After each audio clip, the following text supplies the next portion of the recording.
Hello दोस्तों, तो मैं गोपाल श्रीवास्तव आप सभी का स्वागत करता हूं हिंदी मीडियम के नंबर 1 चैनल शुभम क्लासेस पर। तो जैसा कि दोस्तों हम लोगों ने इसके पहले शून्य कोटि की अभिक्रियाओं के बारे में कल बात कर चुका था, उनसे संबंधित एक दो क्वेश्चन देखे थे और उस शून्य कोटि की अभिक्रिया के लिए क्या क्या हमारे पास सूत्र होते हैं, कैसे कैसे ग्राफ बनते हैं, उनके बारे में हम लोगों ने बात किया था। दोस्तों आज हम लोग बात करेंगे प्रथम कोटि की अभिक्रिया के बारे में। प्रथम कोटि की जो अभिक्रिया है वो एक क्लास में नहीं कंप्लीट हो पाएगी, उसके लिए 2 क्लास या हो सकता है कि आपका 3 क्लास लगे, क्योंकि उसमें क्वेश्चन वगैरह कराने में थोड़ा क्लास लंबा हो जाएगा। तो आइए आज दोस्तों स्टार्ट करते हैं प्रथम कोटि की अभिक्रियाएं। उससे पहले कल जो हम लोगों ने ग्राफ के बारे में पढ़ा था, कुछ ग्राफ के बारे में हम लोग देख लेते हैं। तो पहला ग्राफ दोस्तों था हम लोगों का, यह शून्य कोटि की अभिक्रिया के लिए मैं लिख रहा हूं शून्य कोटि की अभिक्रिया।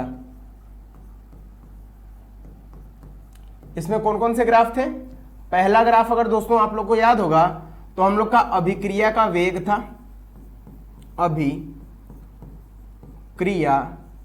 का वेग, ये सबसे पहले सांद्रता के साथ था। तो सांद्रता के साथ इसका कैसा ग्राफ था? सांद्रता के साथ इसका ग्राफ कुछ ऐसे था। दूसरा अगर हम लोग बात करते हैं दोस्तों, यह भी अभिक्रिया के वेग का था और यह किसके साथ था दोस्तों? समय के साथ। और समय के साथ इसका ग्राफ यहां पर कैसा था? कुछ इस प्रकार का था। तीसरा अगर हम लोग बात करते हैं सांद्रता और समय का, यहां पर अगर सांद्रता तथा समय के बीच अगर ग्राफ हो जाए तो आपको ध्यान होगा हम लोग एक फॉर्मूला लिखते हैं K = x/t। मतलब यहां से अगर हम लोग देखें तो x बराबर क्या लिख सकते हैं? KT। और यहां पर जो दोस्तों x था वो सांद्रता को और t समय को और k वेग स्थिरांक को बताता था। आप लोग पढ़े हैं कि अगर कहीं a लिखा है तो a बराबर होता है डेल्टा v/डेल्टा t, वेग परिवर्तन की दर को समयांतराल कहते हैं। अब ये वेग और समय के बीच का जो ग्राफ होता था, इस ग्राफ का ढाल हमको क्या देता था? तो वेग समय के ग्राफ का ढाल से हम लोग त्वरण पता करते थे। वैसे ही सांद्रता और समय ग्राफ का जो ढाल होगा उससे क्या प्राप्त करेंगे दोस्तों? हम लोग k का मान प्राप्त करेंगे, जो वेग स्थिरांक का मान है। हम लोग उसी चीज को यहां पर लिख रहे हैं। अब इसके बीच जो ग्राफ बनेगा दोस्तों वो कैसा बन जाएगा? एक सीधी रेखा। और ये ढाल किसको बताएगा? ढाल बताएगा दोस्तों k को। ध्यान रखिएगा। चौथा हम लोगों का ग्राफ था, सभी शून्य कोटि की अभिक्रियाओं के लिए है दोस्तों, किसी और अभिक्रिया के लिए नहीं है। चौथा ग्राफ था, अगर हम लोग यहां पर लिख दिए अभिकारक की सांद्रता, अभिकारक की सांद्रता तथा समय के बीच ग्राफ, तो इसका ग्राफ कुछ इस तरीके था। अभिकारक की सांद्रता समय के साथ कम जरूर होती थी, लेकिन अभिक्रिया के वेग पर इसका कोई प्रभाव नहीं पड़ता था। तो ये क्या हो जाएगा? ये जो ढाल हमको बताएगा, ये ढाल -k के बारे में बताएगा दोस्तों। एक लास्ट हम लोग का ग्राफ बनता है और ये ग्राफ किसके बीच बन जाता है?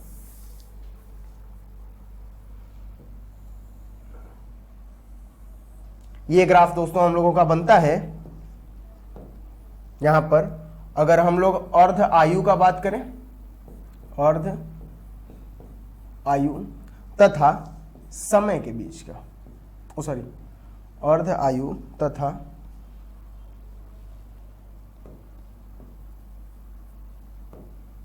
आप लोगों को एक ये फॉर्मूला याद होगा, T1/2 बराबर A0/2k। ये फॉर्मूला आप लोग को याद होगा। तो अगर हम लोग अर्ध आयु और सांद्रता के बीच अगर हम लोग बात कर लें तो यहां पर ये ग्राफ कैसा बनता था? कुछ इस प्रकार का बनता था। और इस ढाल, ये जो ढाल होता था, ये ढाल हमको दोस्तों क्या बताता था? 1/2k, मतलब 1/2k के बारे में बताता था।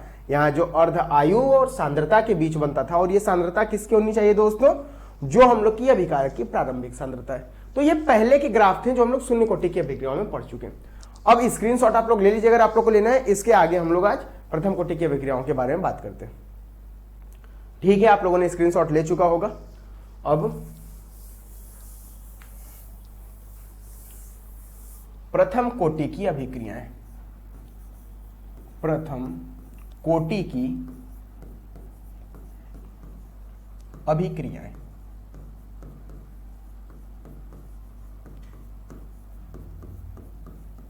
देखिए दोस्तों, किसी भी अभिक्रिया में अगर n का मान 1 होता है, कोई भी ऐसी अभिक्रिया जिसमें n का मान अगर 1 हो तो उसको हम लोग क्या बोलते हैं, प्रथम कोटि की अभिक्रियाएं बोलते हैं। और ये n आता कहां से है, तो x प्लस वाई से मिलकर हमारा क्या बनता है, n बनता है। मान लीजिए हम लोगों ने कोई एक अभिक्रिया लिया जो R से क्या बना रहा है, P। ये अभिक्रिया हम लोगों ने ले लिया, तो यहां पर अगर अभिकारक से उत्पाद बन रहा है और इसमें अगर n का मान 1 है तो इसको हम लोग क्या बोलेंगे, प्रथम कोटि की अभिक्रिया बोलेंगे। n कैसे पता करते हैं, तो अभिकारक के जो घातांक होते हैं उस घातांक का मान अगर 1 है तो उसको हम लोग बोलेंगे प्रथम कोटि की अभिक्रिया। अब यहां पर अगर हम लोग वेग का बात करें तो वेग दोस्तों क्या होगा, अनुक्रमानुपाती होगा, किसके, सांद्रता के। और प्रथम कोटि की अभिक्रिया में इसका मान कितना हो जाएगा, 1 होगा दोस्तों। यहां से अगर फिर हम लोग वेग को लिखते हैं तो वेग क्या हो जाएगा, यहां से अनुक्रमानुपाती का चिन्ह हटाएंगे तो एक नियतांक आएगा k, और यहां पर r के घात 1। अब ये हमारा दोस्तों क्या बन गया, एक समीकरण बन गया, एक नियम बन गया। अब इसको अगर लिखेंगे तो हम लोग वेग को क्या लिखते हैं, अभिकारक के वेग का बात हो रहा है तो पहले से ही हम लोग पढ़ते आ रहे हैं सांद्रता में परिवर्तन dr, तात्क्षणिक ये हम लोग पढ़े, तात्क्षणिक जो वेग होता है उसके बारे में, माइनस dr बटे dt बराबर k, और r की घात क्या हो जाएगा दोस्तों, 1 हो जाएगा। अब इसको हम बताए थे, कल आप लोगों को बताए थे कि जो d होता है वो बहुत छोटा, कम मात्रा में होता है। हमको अगर पूरी मात्रा के बारे में पता करना है तो क्या करेंगे दोस्तों, हम लोग समाकलन करते हैं। समाकलन करने से चीजें क्या होती हैं, बड़ी होती हैं, उनको चीजों को जोड़ा जाता है।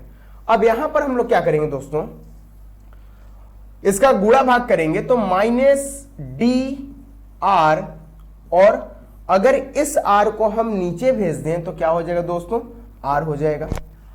अब इधर क्या हो जाएगा, k हो जाएगा और dt। ये हम लोग का एक अवकल वेग समीकरण बन गया। अब क्या करेंगे, यहां से अगर हम लोग t का मान कितना मान ले दोस्तों, मान ले कि t बराबर 0 पर जो हमारा r है वो प्रारंभिक है कितना, r0। और अगर t बराबर t पर जो हम लोग का r है, जो r मतलब होता है t बराबर t पर हमारा जो बचा हुआ अभिकारक है, अभिकारक की सांद्रता है वो कितनी है, r है। अब इन्हीं मात्राओं को यहां पर रखना है अवकलन करते टाइम। इस अवकलन से पहले आप लोगों को कुछ चीजें बता दें, अगर कहीं x की घात, समाकलन से पहले x की घात अगर n है और dx है तो इसका फॉर्मूला होता है x की घात n+1 बटे n+1। और अगर इसके अलावा आप देखेंगे कि अगर कहीं 1 बटे x dx है तो इसका फॉर्मूला होता है दोस्तों log e to the power x। इस याद रखे रहिएगा, ये फॉर्मूले आपके बहुत काम आने वाले हैं। अब यहां से दोनों तरफ हम अगर समाकलन कर दें तो माइनस तो यहां पर आ जाएगा, माइनस यहां लिख लिए, और ये क्या हो जाएगा dr बटे r बराबर यहां क्या हो जाएगा दोस्तों k dt। कल आप लोगों को बताया गया था कि केवल अगर dt या केवल dx का समाकलन हो तो वहां पर क्या होता है, केवल वही पद लिख देते हैं, मतलब ये कितना हो जाएगा k, और इनका हम लोग लिख लेंगे लिमिट। समय कहां 0 जब था तो ये कितना था r0, समय जब t हो गया तो ये कितना हो गया दोस्तों, ये r हो गया। याद रखिएगा कि अगर समय जब क्या था 0 था तो समय के 0 होने पर इसका मान कितना था, r0 था, r0 था। और समय जब क्या हो गया दोस्तों, t हो गया तो t होने पर इसका मान कितना हो गया, r हो गया। ये याद रखिएगा। अब क्या करेंगे, यहां से हम लोग समाकलन करना प्रारंभ करेंगे दोस्तों। तो समाकलन जब करेंगे तो याद रखिएगा माइनस और डी आर बटे आर, क्या इसको हम लोग ऐसे लिख सकते हैं 1 बटे आर, और इसको अगर हम यहां से हटा दें तो 1 बटे आर और डी आर। अभी आप लोग देख रहे हैं कि 1 बटे एक्स डी एक्स का क्या होता है लॉग ई एक्स, मतलब इसको हम लोग क्या लिख देंगे minus log e to log base e x, और इसका हम लोग सीमा कहां से कहां रखेंगे आर नॉट से लेके आर तक, और ये क्या हो जाएगा के और डी टी का केवल कितना होगा टी होगा, इसका सीमा क्या हो जाएगा दोस्तों 0 से टी। तो यहां पर लिख देंगे के और टी और 0 से टी। अब क्या करेंगे दोस्तों, अब हमको इसको लिखना है तो पहले ऊपरी सीमा लिखते हैं, मतलब माइनस क्या कर देंगे लॉग ई आर, और फिर माइनस निचली सीमा, तो पहले से माइनस लगा हुआ है तो हम लोग क्या लिख देंगे प्लस, इसको दोस्तों उधर ही लिख देते हैं, इसको इधर से इरेज करते हैं, और इसका मान जो है ये इसका मान इधर लिख दे रहे हैं आप लोग देखिएगा। तो क्या हो जाएगा माइनस लॉग आर और प्लस लॉग आर नॉट बराबर, इधर क्या हो जाएगा दोस्तों तो के और टी माइनस 0, के और टी माइनस 0। आपको पता है कि मल्टीप्लाई करेंगे, यहां माइनस और प्लस क्यों आया, तो हम लोग का फॉर्मूला होता है ऊपरी सीमा माइनस निचली सीमा, पहले से ही माइनस लगा हुआ है तो माइनस, और जब माइनस निचली सीमा करेंगे तो माइनस माइनस क्या हो जाएगा प्लस हो जाएगा दोस्तों। यहां से माइनस लॉग आर और प्लस लॉग आर नॉट बराबर के टी। अब क्या करेंगे हम इनको एक तरफ कर देंगे, तो एक तरफ करने का मतलब क्या होगा, अगर इसको इस साइड लेते आए तो यहां पर क्या हो जाएगा लॉग आर नॉट, इसको उस साइड लेते जाइए तो माइनस के टी बराबर लॉग आर, या इसी को हम लोग लिख सकते हैं लॉग आर बराबर लॉग आर नॉट माइनस के टी, और यही हमारा दोस्तों क्या हो जाएगा समीकरण होगा प्रथम कोटि की अभिक्रिया के लिए लॉग आर बराबर लॉग आर नॉट माइनस के टी। ये दोस्तों होता है हम लोग का, आसान है, सिंपल है, याद रखिएगा। बस वेग के बारे में ये जिसको समझ में आता है वो यहां पर कंफ्यूज नहीं होगा। अगर n का मान 1 है तो उसको हम लोग क्या बोलेंगे प्रथम कोटि की अभिक्रिया बोलेंगे। यहां से हर जगह हम लोग क्या करेंगे, वेग हमको पता है कि माइनस डी आर बटे डी टी या डेल्टा आर बटे डेल्टा टी होता है, तो यहां पर दोस्तों हमको तात्क्षणिक वेग के बारे में अगर पता करें तो डी आर बटे डी टी लिख देंगे, और यहां से अनुक्रमानुपाती का चिन्ह हटाए तो एक नियतांक के आ गया, इसका इस साइड मल्टीप्लाई इस साइड था तो इसको डिवाइड में कर दिए, और dt का इसमें मल्टीप्लाई कर दिए, दोनों का क्या किए दोस्तों हम लोग समाकलन कर दिए।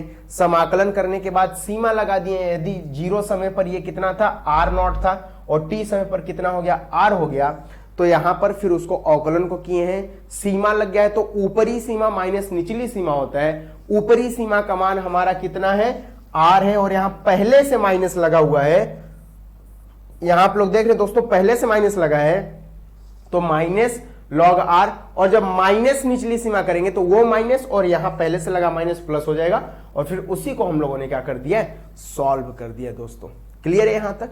आप लोग इसका स्क्रीनशॉट ले लीजिए, मैं फिर इसको आगे करता हूं। ठीक है, आप लोग स्क्रीनशॉट ले चुके होंगे। अब इसको हम क्या करते हैं इरेज कर देते हैं।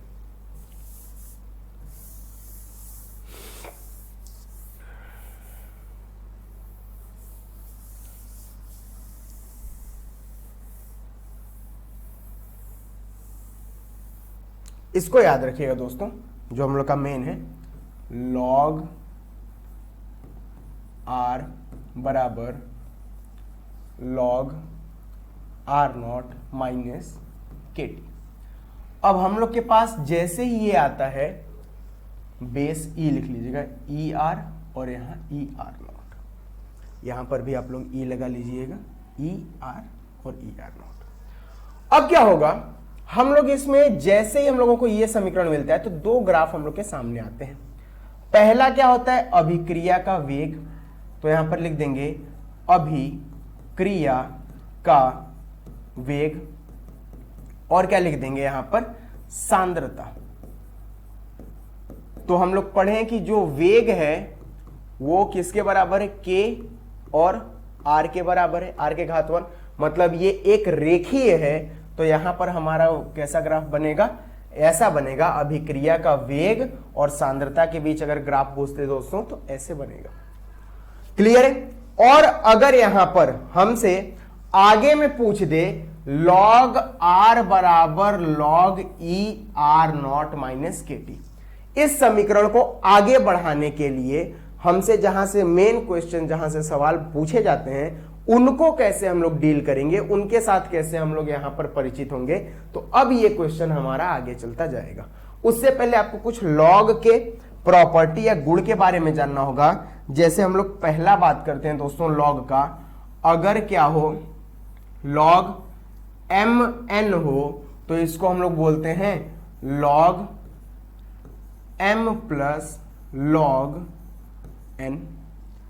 अगर दूसरे का बात करें कि log e to the power m बटे n हो तो इसको बोलते हैं दोस्तों log m minus log n।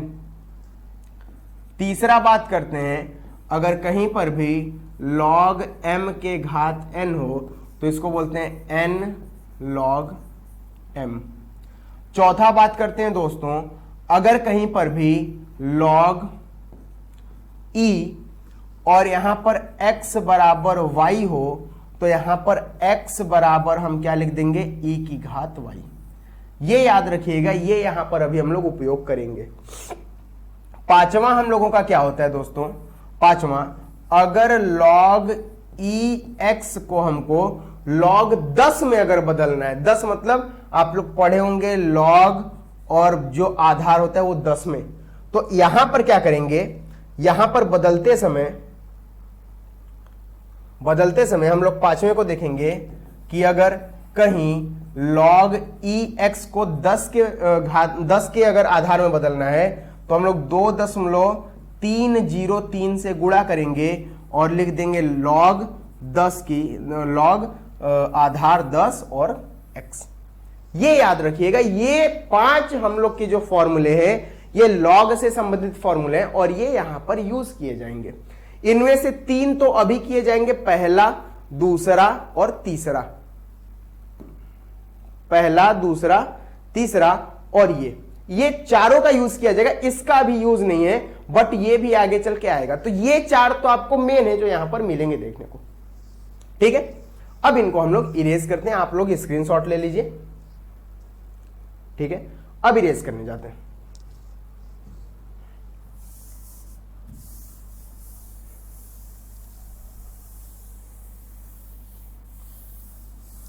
अब देखिएगा दोस्तों, log e r बराबर log e r not minus के टी। अब क्या करेंगे, अगर हम लोग इनको 10 की घात में बदलेंगे तो कितना हो जाएगा दोस्तों, log 10 r बराबर log, जब 10 की घात में बदलेंगे तो 2.303 से गुणा करेंगे और लिखेंगे log 10 r बराबर 2.303 और log 10 r नॉट माइनस के टी। अब क्या करें, अगर हम लोग दोनों तरफ क्या करें, 2.303 से क्या करते हैं, भाग दे दें तो यहां पर क्या हो जाएगा, log 10 r बराबर log 10 r नॉट माइनस के टी बटे 2.303। क्या किया मैंने दोस्तों, दोनों तरफ 2.303 से भाग दे दिया, तो यहां पर कट गया, यहां पर कट गया और यहां भाग में आ गया। आप लोग बोलेंगे कि ये है क्या, तो ध्यान रखिएगा, प्रथम कोटि की अभिक्रियाएं अगर कहीं भी पूछी जाती हैं दोस्तों तो आपको ये फॉर्मूला बताना होता है। जैसे हम लोग अभी फॉर्मूला देखे थे अगर शून्य कोटि की अभिक्रियाओं के लिए, तो वहां पर जो आप लोगों ने फॉर्मूला देखा था उसी तरीके प्रथम कोटि की अभिक्रिया के लिए भी क्या होता है, फॉर्मूला होता है। प्रथम कोटि की अभिक्रिया के लिए हम लोग का ये फॉर्मूला होता है। हम लोग इस फॉर्मूले को 2 रूप से लिखते हैं, एक तो log बेस e लिखते हैं और दूसरा लिखते हैं log बेस 10। अब अगर हम कहीं बेस 10 लिखते हैं तो यहां पर हमको मान पता करने में आसानी होता है। आप लोग लॉग टेबल देखे होंगे, जो लॉग टेबल आपके मैथ के बुक के पीछे दिया रहता है, केमिस्ट्री वगैरह में, फिजिक्स वगैरह में भी दिया रहता है। तो आप क्या करेंगे कि अगर ई दिया है तो इसको एक बार आप 10 के भी पद में क्या करेंगे, बदलेंगे। उसी लिए हम लोग यहां पर क्या किए, पहला तो ये फॉर्मूला हो गया, दूसरा 10 वाले में बदल दिए तो ये फॉर्मूला यही है। इसी को बस हम लोगों ने 10 का जो आधार है उसी में बदला है। अब इसको हम लोग यहां से देखते हैं कि और आगे कैसे करेंगे। तो यहां पर लिख देंगे दोस्तों log 10 r, और अगर हम लोग क्या करें, इस वाले kt को अगर उस साइड कर दें तो उस साइड करने पर क्या हो जाएगा, प्लस में हो जाएगा kt बटे 2.303 बराबर इधर का log r0 minus log 10 r। अब यहां से kt का अगर मान देखें तो कितना हो जाएगा, 2.303 और क्या हो जाएगा log 10 और r0 माइनस log 10 r। अब यहां से अगर हम लोग t का मान निकालना चाहें तो क्या कर सकते हैं, 2.303 बटे k, और यहां पर हो जाएगा दोस्तों log 10 r0 माइनस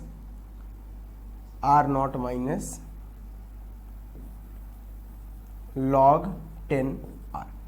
अब अगर देखिए तो ये log a माइनस b का फॉर्मूला हो गया, इसको अगर a मान लें और इसको b मान लें तो log a माइनस b का फॉर्मूला हो गया दोस्तों।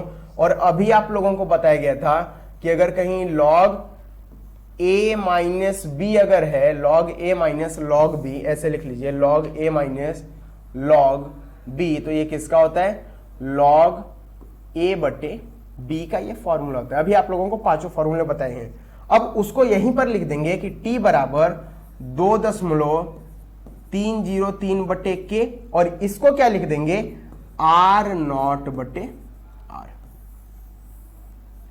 ये हम लोग का समय का फॉर्मूला होगा, और इस समय का फॉर्मूला हम लोग तब यूज करेंगे, तब हम लोग बताएंगे जब क्या बताना होगा, अर्ध आयु मतलब हाफ लाइफ, और इसका पूर्ण आयु के बारे में मतलब लाइफ टाइम के बारे में या फुल लाइफ के बारे में बताना होगा, तब हम लोग क्या करेंगे, इसका यूज करेंगे। अगर यहां से k का मान पता करना हो दोस्तों, जो नियतांक है, तो उसको क्या लिख देंगे, 2.303 बटे में t, और यहां पर क्या हो जाएगा r0 बटे में r।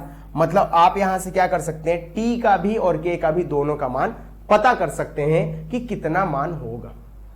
आप लोगों को फिर से बता रहे हैं कि t यहां पर दो हम लोग पता करेंगे, एक अर्ध आयु और दूसरा किसके बारे में पता करेंगे, पूर्ण आयु के बारे में। अर्ध आयु क्या होता है, अभिक्रिया जब आधी हो गई रहती है, मतलब आधी अभिक्रिया होने में जो समय लगता है उसको अर्ध आयु बोलते हैं, और पूरी अभिक्रिया होने में जो समय लगता है उसको हम लोग क्या बोलते हैं, पूर्ण आयु बोलते हैं। तो आप लोग दोस्तों इसको नोट कर लीजिए, स्क्रीनशॉट ले लीजिए, फिर इसके आगे हम लोग चलते हैं। अभी क्या किए हैं हम लोग, 10 में देखे हैं, अब किस में देखेंगे, log e में देखेंगे। कैसे होगा अभी बताते हैं, आप लोग इसको नोट कर लीजिए। स्क्रीनशॉट हो गया, अब इसको मिटाने जा रहे हैं हम।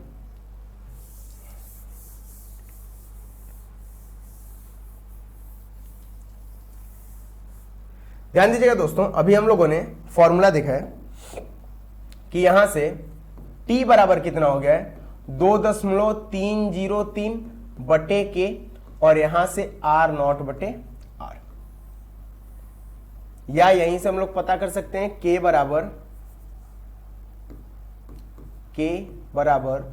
2.303 बटे t और r0 बटे r।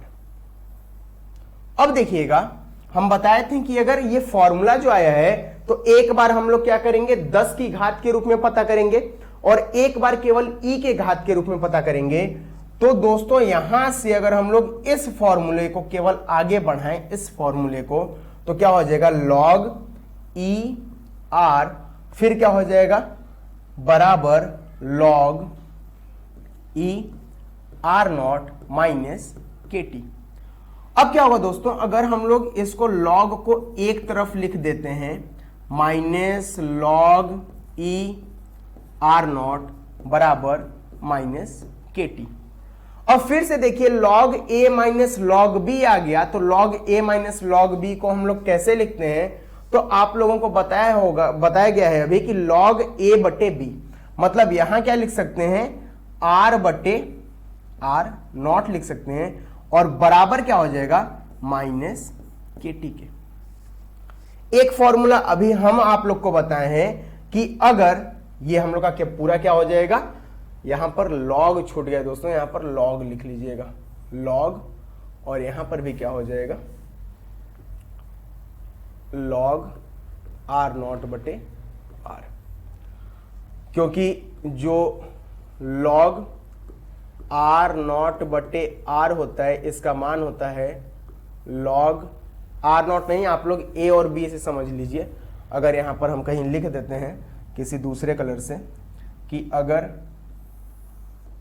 दिखाई दे रहा होगा यहां पर, अगर कहीं पर भी लॉग ए माइनस लॉग बी है तो इसका फॉर्मूला होता है लॉग ए बटे में बी। अब क्या करेंगे दोस्तों, उसी का हम लोग यूज करेंगे और यहां पर लिख देंगे लॉग, अगर इसको a मान ले और इसको b मान ले तो log a minus log b, इसको क्या लिखेंगे, log a बटे b। अब यहां से देखिए अगर, तो एक फॉर्मूला आप लोग को फिर मैंने बताया था, और ये फॉर्मूले सभी आप लोग को दोस्तों याद करने हैं। इस फॉर्मूले में बताया गया था कि अगर कहीं log e x बराबर y है तो x बराबर क्या हो जाएगा, e के घात y।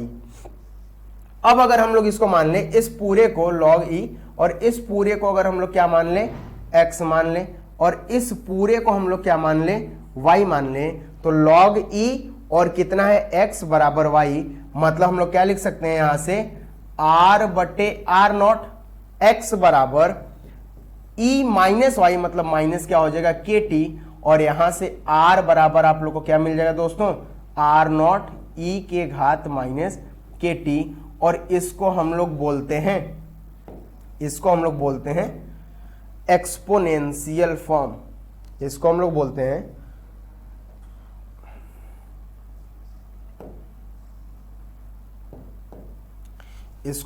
हैं दोस्तों एक्सपोनेंशियल फॉर्म, मतलब घातांक के रूप में जो होता है, एक्सपोनेंट या पावर के रूप में जो होता है, उनको हम लोग बोलते हैं एक्सपोनेंशियल फॉर्म। r बराबर आर नॉट ई के घात माइनस के टी, और आप लोगों से ये जो फॉर्मूला है ये पूछा जाता है पेपर में, याद रखिएगा। अगर आप लोग को फॉर्मूला न्यूमेरिकल अगर सॉल्व करना है तो न्यूमेरिकल सॉल्व करते टाइम इस फॉर्मूले का हम लोग यूज नहीं करेंगे। न्यूमेरिकल सॉल्व करते टाइम हम लोग किस फॉर्मूले का यूज करेंगे, इसका यूज करेंगे, क्योंकि ये हमको क्या होता है हर जगह मिलता है, या हम लोग इसका यूज कर लेंगे क्योंकि log का मान हमको पता होता है, लेकिन e की घात जो kt लिखा हुआ है, इस kt का मान हम लोग पता आसानी से नहीं कर सकते हैं। इस वजह से हम लोग किसका यूज करते हैं दोस्तों, ऊपर वाले फॉर्मूले का यूज करते हैं, और ये आपका घातांक पद जो होता है या घातांकी रूप जो होता है वो यहां से मिलता है। क्लियर है? अभी तक हम लोगों ने जितने फॉर्मूले लिखे उन सभी को, जितने फॉर्मूले समझे उन सभी को एक बार यहां पर लिख देता हूं मैं, कैसे होगा आप लोग इसका स्क्रीनशॉट ले लीजिए तब तक।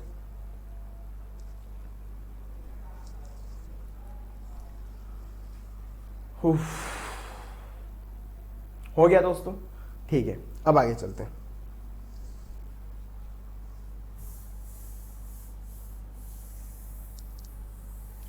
यहीं पर मैं पूरे फॉर्मूले को लिख देता हूं।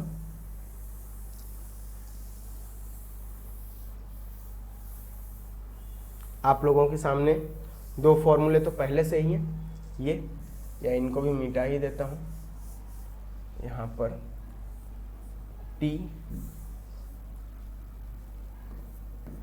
t बराबर 2.303 पूरा मिटा ही देता हूं।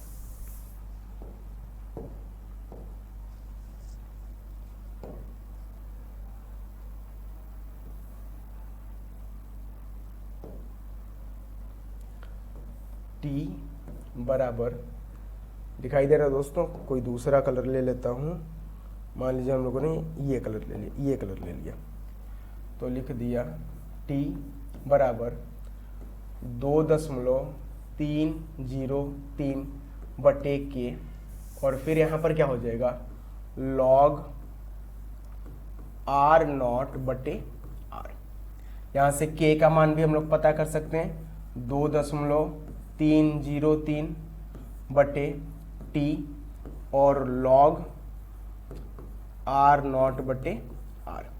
फिर हम लोगों ने सबसे पहला यहाँ पर देखा था कि जो log e होता है r बराबर वो किसके होता है, log e r not minus के टी।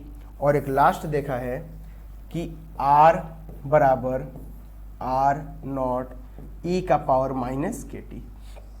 ये पहला है, ये दूसरा है, ये तीसरा है और ये दोस्तों चौथा है। आपके सामने 4 फॉर्मूले दिए गए हैं। ये जो पहला है ये हमारा प्रथम कोटि की अभिक्रिया का मेन फॉर्मूला है। ये जो होता है हम लोग यूज करते हैं, अगर हमसे न्यूमेरिकल देता है तो न्यूमेरिकल में हम लोग इस फॉर्मूले का यूज करते हैं। कब? जब हमसे क्या पूछ दे, log 10 की घात पूछ दे। किसकी? 10 की घात के रूप में अगर पूछ दे तो वहां 10 के पद के रूप में, मतलब आधार के रूप में दो हमारे होते हैं। एक log क्या होता है, आधार e होता है, और दूसरा क्या होता है, log आधार 10 होता है। तो अगर log आधार 10 के रूप में पूछे तो ये फॉर्मूला हो जाएगा, और e के रूप में पूछे तो दोस्तों ये फॉर्मूला हो जाएगा। 10 के लिए दोनों ये फॉर्मूले बने हैं और e के लिए दोनों ये फॉर्मूले बन चुके हैं। तो आप लोग फॉर्मूला पूरा देख सकते हैं। अब क्या होगा, यहां से इसको इरेज कर देता हूं, आप लोग स्क्रीनशॉट ले लीजिए। स्क्रीनशॉट लेने के बाद इसको इरेज करता हूं, आगे बताते हैं हम लोग। ठीक है, अब देखिएगा,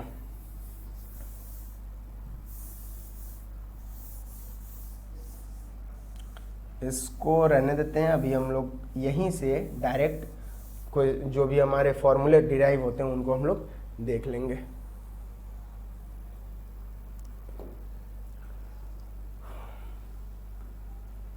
अब देखिएगा दोस्तों, यहां पर क्या करना है, हमको समझना होता है कि प्रथम कोटि की जो अभिक्रिया होती है उसका मात्रक क्या होता है। तो आपको शायद ध्यान होगा, बताया गया था कि मोल प्रति लीटर, और यहां पर जो k का मान निर्भर करता है 1 माइनस n और s माइनस 1। यहां पर n का मान कितना है दोस्तों, 1 है, तो हम लोग का क्या हो जाएगा, मोल प्रति लीटर, और 1 माइनस 1 सेकेंड माइनस 1। 1 माइनस 1 कितना हो जाएगा, 0। तो यहां पर लिख देंगे मोल प्रति लीटर, और यहां पर 0 और सेकेंड माइनस 1।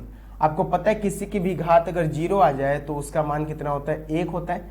मतलब हमारा क्या मात्रक हो जाएगा, यहां पर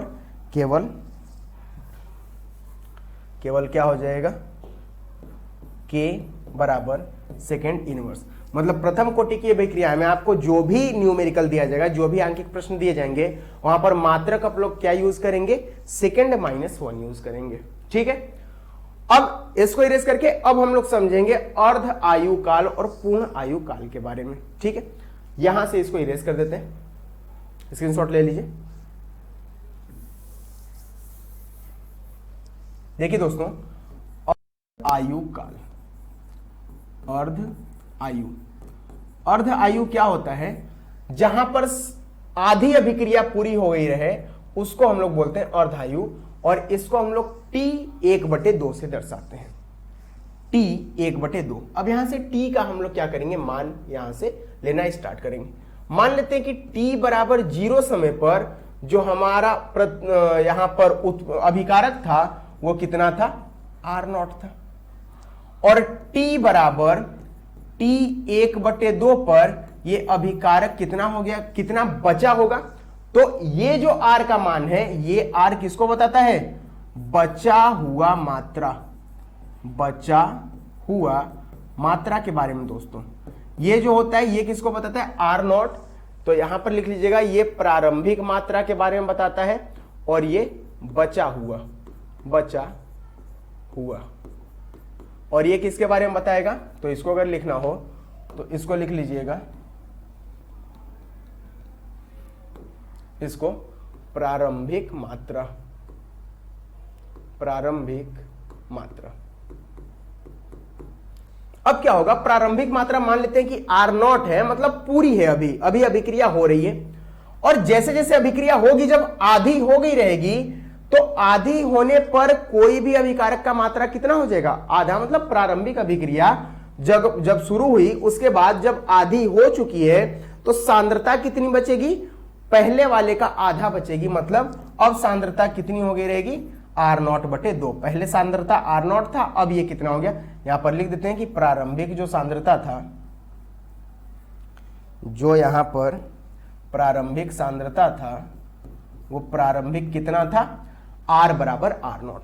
अब हम लोग क्या करेंगे, यहां से इस फॉर्मूले का यूज करेंगे, तो T हमारा क्या बन चुका है, T 1/2 बन चुका है, ये तो वही रहेगा 2.303, और बटे में के तो वैसे ही रहेगा, और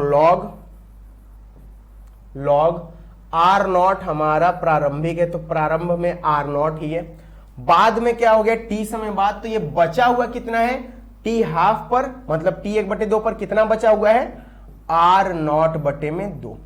अब इसको इससे हम क्या कर देंगे, कैंसिल कर देंगे, और T 1/2 बराबर 2.303/K, और यहां पर क्या कर देंगे, लॉग बेस E, और यहां पर 2 रख देंगे, E नहीं, यहां पर आप लोग 10 लिख लीजिए,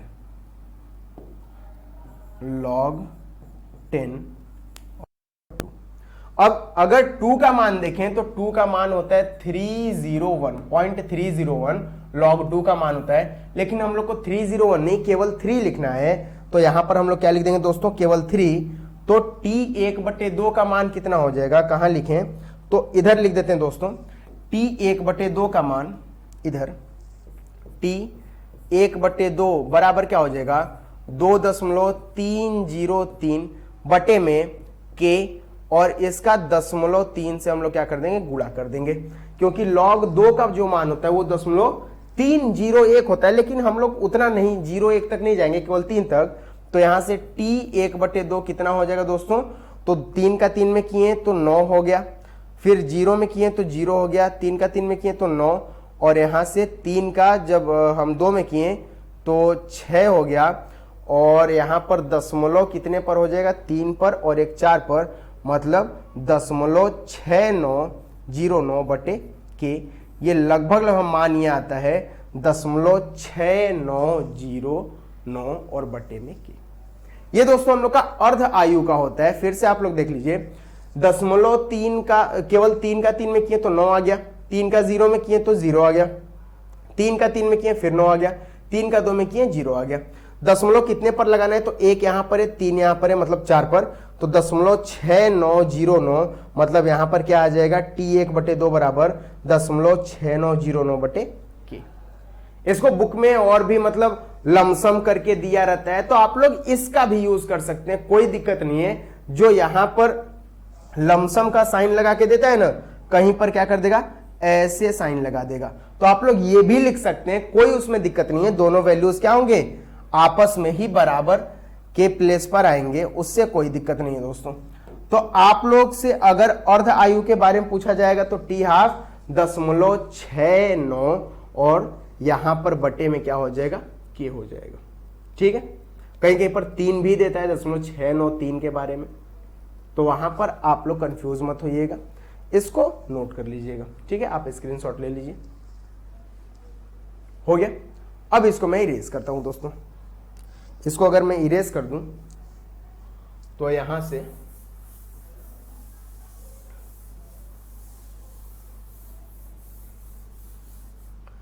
अब हम लोग किसके बारे में पढ़ेंगे, पूर्ण आयु के बारे में पढ़ेंगे। पूर्ण आयु मतलब पूरी अभिक्रिया जब हो गई है तब क्या हुआ है, इसी का हम लोग सहारा लेंगे। मान लेते हैं कि T बराबर 0 पर जो प्रारंभिक हम लोग का सांद्रता है वो कितना है, R0 है, और जो T बराबर T पर है वो सांद्रता कितनी है, अब बची हुई सांद्रता हमारे पास कितनी है, 0, क्योंकि अगर कोई अभिक्रिया पूरी हो गई रहती है तो यहां पर सांद्रता कितनी बचती है, 0 बच जाती है। अब इसका यूज कर लेते हैं, तो T बराबर यहां पर 2.303/K, और यहां पर लिख देंगे लॉग, और यहां पर क्या हो जाएगा आर नॉट। आर नॉट मतलब शुरू में सांद्रता कितनी है आर नॉट, बाद में सांद्रता कितनी होगी, अब कितनी बची हुई है, तो जब पूरी अभिक्रिया हो चुकी है तो हमारे पास बची सांद्रता कितनी है 0।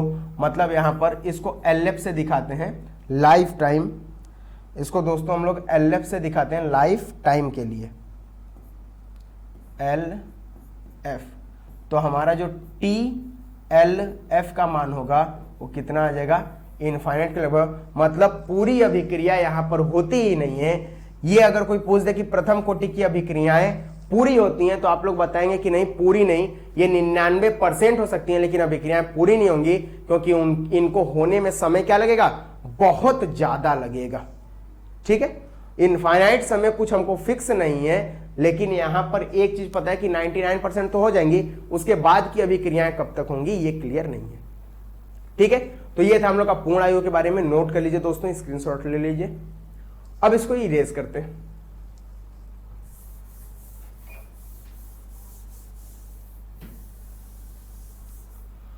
तो अभी तक हम लोगों ने जितनी चीजों के बारे में पढ़ा दोस्तों, यहां पर हम लोगों ने उसको लिख दिया है, और TLF के भी बारे में पढ़ा है।